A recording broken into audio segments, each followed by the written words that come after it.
오늘 하나님의 말씀을 통해 당신의 삶에 놀라운 돌파와 응답이 임하기를 기도합니다. 우리가 함께 이 메시지를 나누고 전파할 때 더 많은 영혼이 이 빛을 발견하게 될 것입니다. 잠시 시간을 내어 구독과 좋아요를 눌러주시는 당신의 작은 행동이 이 희망의 메시지를 퍼뜨리는 귀한 동력이 됩니다. 여러분의 삶에 하나님의 크신 축복이 함께하기를 소망합니다. 십자가 위에서 하나님의 거룩함과 의로움에 대한 모든 요구가 완전히 충족되었습니다. 십자가를 통해 하나님은 영광 받으셨고 율법은 존중받고 완성되었으며 이제는 그 역할이 달라졌습니다. 우리는 더 이상 율법 아래 있지 않고 은혜 아래 있습니다. 우리는 더 이상 모세의 인도를 따르는 것이 아니라 예수님의 품 안에 있습니다. 우리는 더 이상 종의 신분이 아니라 하나님의 아들의 신분을 누리게 되었습니다. 오늘 우리는 요한복음에만 기록된 한 여인의 이야기를 통해 이 깊은 진리를 탐구하고자 합니다. 바로 간음 중에 현장에서 붙잡힌 여인의 이야기입니다. 마태, 마가, 누가복음과 같은 공간복음서에서는 이 이야기가 등장하지 않습니다. 오직 요한복음만이 이 사건을 우리에게 들려줍니다. 그 이유는 요한복음이 처음부터 예수님을 말씀이 육신이 되신 분으로 선포하기 때문입니다. 태초에 말씀이 계셨고 그 말씀이 육신이 되어 우리 가운데 거하셨습니다. 요한복음에 나타난 예수님의 기적들은 단순한 기적이 아니라 표적이라 불립니다. 표적은 그 자체로 끝나는 것이 아니라 더 위대한 실제를 가리키는 손가락과 같습니다. 간음한 여인의 이야기는 눈먼 자의 눈을 뜨게 하거나 나병 환자를 깨끗하게 하는 것과 같은 초자연적 기적은 아닐지 모릅니다. 하지만 한 사람의 인생이 완전히 변화되는 것, 그것이야말로 가장 위대한 기적이 아닐까요? 손에 돌을 들고 분노에 차 있던 유대인들 앞에서 예수님은 그들의 마음을 움직이셨습니다. 그들은 하나둘씩 돌을 내려놓고 그 자리를 떠났습니다. 예수님은 그 여인을 구원하셨습니다. 그러나 여기서 가장 중요한 것은 예수님께서 율법을 무시하거나 타협하여 그녀를 구원하신 것이 아니라는 점입니다. 오히려 그분은 율법을 온전히 지키셨습니다. 예수님은 말씀하셨습니다. 너희 중에 죄 없는 자가 먼저 돌로 치라. 그곳에 죄가 없으신 분은 오직 우리 주 예수님 한 분뿐이었습니다.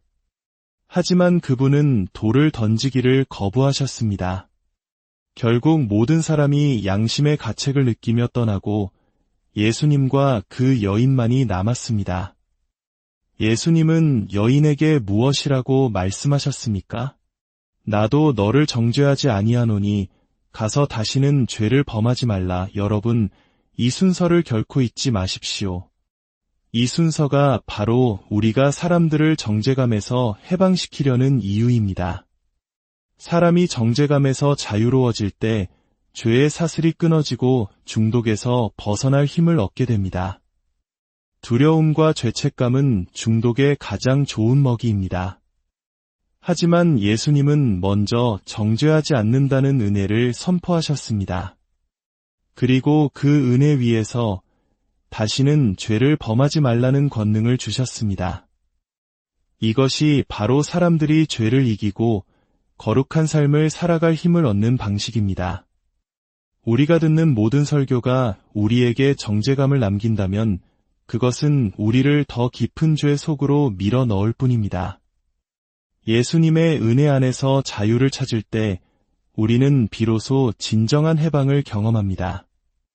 예수님께서 여인에게 너를 고발하던 그들이 어디 있느냐? 라고 물으셨을 때 그녀는 주위를 둘러보며 대답했습니다. 주여, 없나이다. 그녀는 예수님을 주님으로 고백했습니다. 그 순간 그녀는 구원받은 것입니다. 물론 예수님께서 아무런 대가 없이 죄를 용서하시는 것은 아닙니다. 하나님께서 죄를 용서하시기 위해서는 죄는 반드시 심판받아야 합니다. 그렇지 않다면 하나님은 거룩하시지 않은 분이 될 것입니다. 그러나 하나님이 죄인을 심판하신다면 그분의 사랑은 어디에 있습니까? 반대로 하나님이 죄를 그냥 눈감아 주신다면 그분의 공의와 거룩함은 어디에 있겠습니까? 온 우주의 질서가 무너질 것입니다. 하나님께서는 자신의 공의와 거룩함, 그리고 사랑과 자비를 화해시키셔야 했습니다. 그 모든 것이 이루어진 곳이 바로 십자가입니다.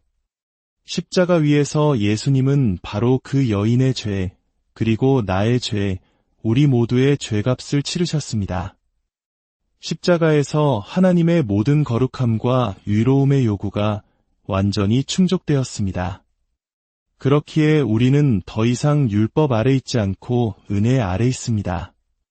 모세가 아닌 예수님 아래 있습니다. 구약의 백성들은 일시적인 용서를 받았지만 우리는 영원한 용서를 받았습니다. 그들은 짐승의 피에 의지했지만 우리는 하나님의 아들, 그분의 고귀한 피에 의지합니다. 아담 한 사람이 우리를 죄인으로 만든 것을 우리가 되돌릴 수 없듯이 마지막 아담이신 그리스도께서 우리를 의인으로 만드신 것을 그 누구도 되돌릴 수 없습니다. 요한복음의 이야기는 계속됩니다. 예수님은 유대인들에게 말씀하셨습니다.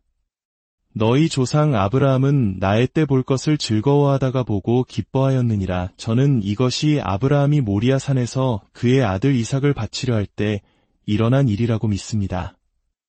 아브라함은 수풀에 걸린 순양을 보았지만 그는 그 순양 너머에 있는 것을 보았습니다. 그는 같은 산, 훗날 갈보리 언덕에서 죽으실 예수님의 환상을 본 것입니다.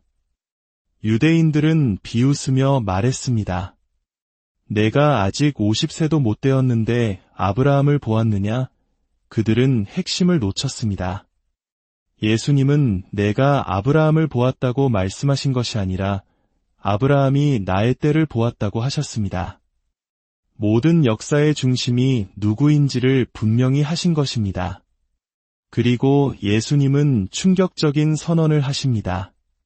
진실로 진실로 너희에게 이르노니 아브라함이 나기 전부터 내가 있느니라. 여기서 내가 있느니라는 히브리어로 에흐에 아세르 에흐에, 즉 영어로 I am이라는 뜻입니다. 이것은 단순한 존재의 표현이 아닙니다. 이것은 모세가 불타는 떨기나무 앞에서 만난 하나님께서 자신의 이름을 밝히신 바로 그 이름, 나는 스스로 있는 자니라는 신성한 이름입니다. 예수님은 자신이 바로 그 하나님이심을 선포하신 것입니다. 훗날 겟세마네 동산에서 군인들이 예수님을 잡으러 왔을 때도 이 이름의 권능이 나타납니다. 그들이 나사렛 예수를 찾는다고 말하자 예수님은 앞으로 나아가시며 내가 그니라 라고 대답하셨습니다. 그 순간 칼과 창으로 무장한 군인들이 모두 땅에 엎드러졌습니다. 포로가 되실 분이 오히려 포로로 잡으러 온 자들을 압도하신 것입니다. 이처럼 예수님은 살해당하신 것이 아니라 스스로 자신의 생명을 내어주신 것입니다. 이제 우리는 또 다른 놀라운 이야기로 넘어갑니다. 예수님과 제자들이 길을 갈 때 날때부터 맹인된 사람을 보게 됩니다. 제자들은 물었습니다. 랍비여, 이 사람이 맹인으로 난 것이 누구의 죄로 인함이니이까? 자기니이까? 그의 부모니이까? 그러나 예수님은 그들의 초점을 완전히 바꾸십니다. 이 사람이나 그 부모의 죄로 인한 것이 아니라 그에게서 하나님이 하시는 일을 나타내고자 하심이라. 우리 삶에 닥친 고난의 이유를 묻는 대신 그 고난을 통해 나타날 하나님의 영광에 집중하라는 메시지입니다. 예수님은 말씀하셨습니다. 내가 세상에 있는 동안에는 세상의 빛이로라. 이 말씀은 마치 어둠이 있는 한나는 빛이 될 수밖에 없고 슬픔이 있는 한 사랑은 쉴 수 없다는 선언처럼 들립니다. 그분은 땅에 침을 뱉어 진흙을 이겨 그 사람의 눈에 바르셨습니다. 그리고 말씀하셨습니다. 실로암 못에 가서 씻으라. 이 행동에는 깊은 의미가 담겨 있습니다. 침을 뱉는 행위는 굴욕과 수치를 상징합니다. 훗날 예수님께서는 사람들의 침뱉음을 당하셨습니다. 진흙은 흙으로 만들어진 우리의 연약한 육신을 상징합니다. 말씀이 육신이 되신 예수님께서 우리의 모든 수치를 짊어지고 우리와 같은 모습으로 낮아지셨음을 보여주는 행위입니다. 더 나아가 멀쩡한 사람의 눈에 진흙을 바르면 앞을 볼 수 없게 됩니다. 하물며 맹인의 눈에 진흙을 바르면 그는 더욱 완전한 맹인이 됩니다. 예수님은 이를 통해 육신의 눈으로 예수님을 보는 것만으로는 영적인 눈을 뜰 수 없음을 보여주셨습니다. 우리는 그분을 보냄을 받은 자로 보아야 합니다. 성경은 친절하게 실로암이 보냄을 받았다는 뜻이라고 설명합니다. 아버지 하나님의 사랑으로 이 땅에 보냄받은 구원자 예수님을 믿음으로 바라볼 때 우리의 영적인 눈을 가리고 있던 비늘이 떨어져 나가고 진정으로 보게 되는 것입니다. 그가 실로암 못에서 씻고 돌아왔을 때 그는 보게 되었습니다. 이웃들과 바리새인들은 혼란에 빠졌습니다. 어떻게 이런 일이 일어날 수 있는가? 특히 그날은 안식일이었습니다. 바리새인들의 율법에 따르면 안식일에 침을 뱉어 진흙을 이기는 것은 일에 해당했으므로 금지된 행위였습니다. 그들은 이 기적을 인정할 수 없었습니다. 그들은 그 사람과 그의 부모를 신문했지만 그의 간증은 확고했습니다. 내가 아는 것은 한 가지, 내가 맹인으로 있다가 지금 보는 그것이니이다. 체험을 가진 사람은 결코 논쟁만 하는 사람에게 휘둘리지 않습니다. 결국 바리새인들은 그를 회당에서 쫓아냈습니다. 그러나 쫓겨난 그곳이 바로 축복의 장소였습니다. 왜냐하면 그곳에서 그는 예수님을 다시 만났기 때문입니다. 예수님께서 그를 찾아가 물으셨습니다. 내가 인자를 믿느냐? 그는 대답했습니다. 주여, 그가 누구시오니이까? 내가 믿고자 하나이다. 예수님께서 말씀하셨습니다. 내가 그를 보았거니와 지금 너와 말하는 자가 그이니라. 그는 외쳤습니다.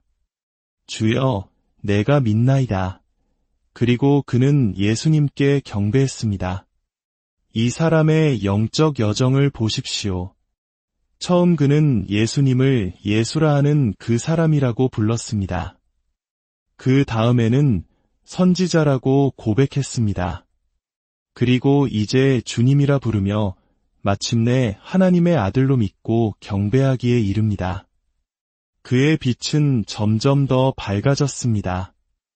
예수님은 한 사람을 어둠과 눈멀매서 빛으로 구걸하는 삶에서 경배하는 삶으로 인도하셨습니다. 이것이 바로 예수님께서 우리에게 하시는 일입니다. 가장 낮은 곳에 있는 우리를 구원하여 가장 높은 곳으로 이끌어 주십니다. 우리는 우리 자신의 의지력만으로는 어떠한 나쁜 습관이나 중독에서도 벗어날 수 없습니다. 우리의 가장 큰 문제는 나라는 자아입니다. 이 자아를 깨뜨릴 수 있는 유일한 길은 예수 그리스도의 십자가뿐입니다. 이야기의 마지막, 예수님은 의미심장한 말씀을 남기십니다. 내가 심판하러 이 세상에 왔으니 보지 못하는 자들은 보게 하고 보는 자들은 맹인이 되게 하려 함이라. 바리새인들이 우리도 맹인인가? 라고 묻자 예수님은 대답하셨습니다. 너희가 맹인이 되었더라면 죄가 없으려니와 본다고 하니 너희 죄가 그대로 있느니라. 스스로 눈이 멀었다고 주님의 도움이 필요하다고 인정하는 자에게는 하나님의 빛이 임할 것입니다. 그러나 나는 안다. 나는 본다고 주장하는 교만한 자는 영원한 어둠 속에 머물게 될 것입니다. 우리가 얻을 수 있는 가장 위대한 지식은 세상의 대학이나 수많은 책에서 오는 것이 아닙니다. 그것은 오직 예수 그리스도, 하나님의 능력이며 하나님의 지혜이신 그분에게서만 옵니다. 이 땅의 삶은 잠시뿐입니다. 그러나 예수님은 우리에게 생명을 주시되 더 풍성히 주시기 위해 오셨습니다. 그분은 우리를 올가매러 오신 것이 아니라 진정으로 자유롭게 하기 위해 오셨습니다. 아들이 너희를 자유롭게 하면 너희가 참으로 자유로우리라. 사랑하는 여러분, 죄책감과 패배감에 갇혀 사는 것은 여러분을 향한 하나님의 뜻이 아닙니다. 오늘 십자가에서 완성된 그 놀라운 은혜를 받아들이십시오. 여러분을 향한 정죄는 없습니다. 오직 무한한 사랑과 용서만이 있을 뿐입니다. 그 사랑 안에서 참된 자유와 기쁨을 누리며 어둠에서 빛으로 구걸하는 자에서 경배하는 자로 변화되는 놀라운 기적을 경험하시기를 우리 주 예수 그리스도의 이름으로 축복합니다.